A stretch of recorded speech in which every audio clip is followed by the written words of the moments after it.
Ladies and gentlemen, today I am going to talk about the oldest doctrine in the subject of public international law. It is called as Pacta Sunt Servanda. Its literal meaning is agreement or promises must be kept.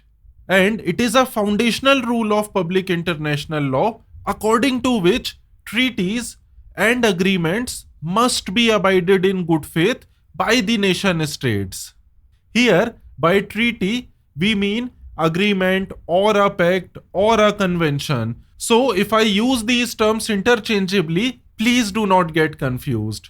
Now, before moving further, I just have a small request to make that please support me by liking the videos and subscribing to my channel.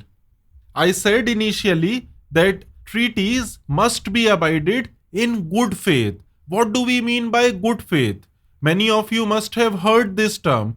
Good faith means good intention, honest intention, any intention that is without any fraud, without any intention to cheat, or without any intent to deceive. So, if you have pure intentions of implementing the terms of the treaty or the agreement, then it can be said that you are observing the agreement in good faith. To explain further, the statutory basis of Pacta Sunt Servanda can be traced to Article 26 of Vienna Convention on Law of Treaties 1969. Article 26 says that every treaty that is in force is binding upon the parties. The key word to remember here is binding. Further, Article 26 also says that treaties must be performed in good faith. So, merely entering into a treaty with good faith is not enough that you have good intentions to enter into a treaty. You must also take active steps to perform the provisions of that treaty. And why is this concept of Pacta Sunt Servanda considered so important?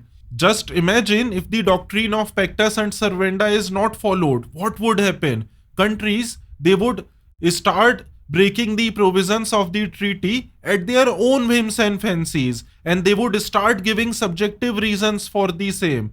It would lead to an instant collapse of the international legal order. Is such a situation desirable?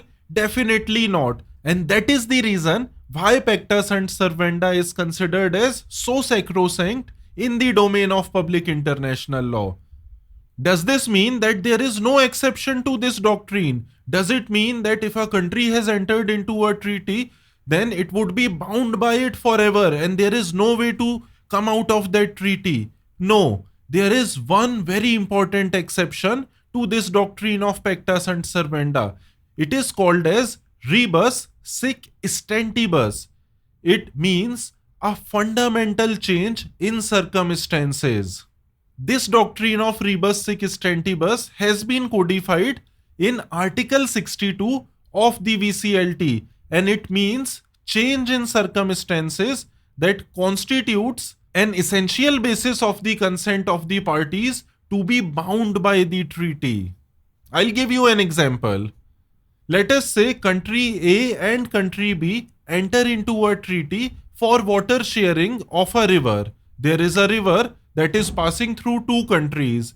The treaty works out fine, it continues for 20 years, both the countries are very happy. And after 20 years, a fundamental change takes place in the course of the river. And due to this change in the course of the river, the entire treaty needs a revisit because the extent of water that was flowing from one country to the other has also changed radically. Would this constitute as a fundamental change in circumstances? The answer is yes. If there is a radical transformation in the course of the water, then it is likely to constitute as a fundamental change in circumstances, and thereafter the parties can again sit together and can renegotiate the terms of that treaty. And if those terms are not acceptable to either of the parties, they are free to withdraw from the treaty, or both the parties can terminate that treaty.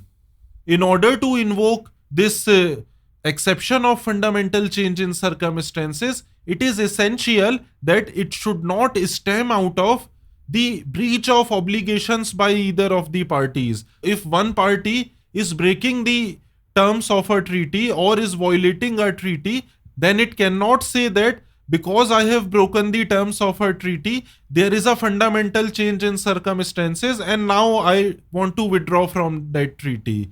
Such an argument is impermissible. All this has been provided in Article 62. Article 62 also says that if there is a border treaty, then the exception of rebus sic stantibus cannot be invoked. Apart from rebus sic stantibus or fundamental change in circumstances, there is no other exception to this doctrine of pacta sunt servanda.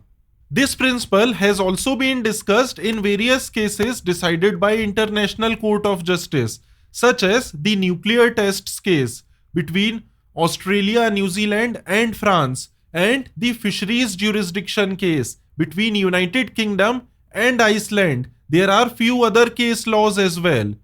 I hope the meaning of pacta sunt servanda is clear by now. It is a very simple term, and what you need to remember is that it is the oldest principle of public international law. That was all about pacta sunt servanda. If you have any questions, feel free to ask, feel free to drop a comment, and please do not forget to subscribe. See you next time. Thank you.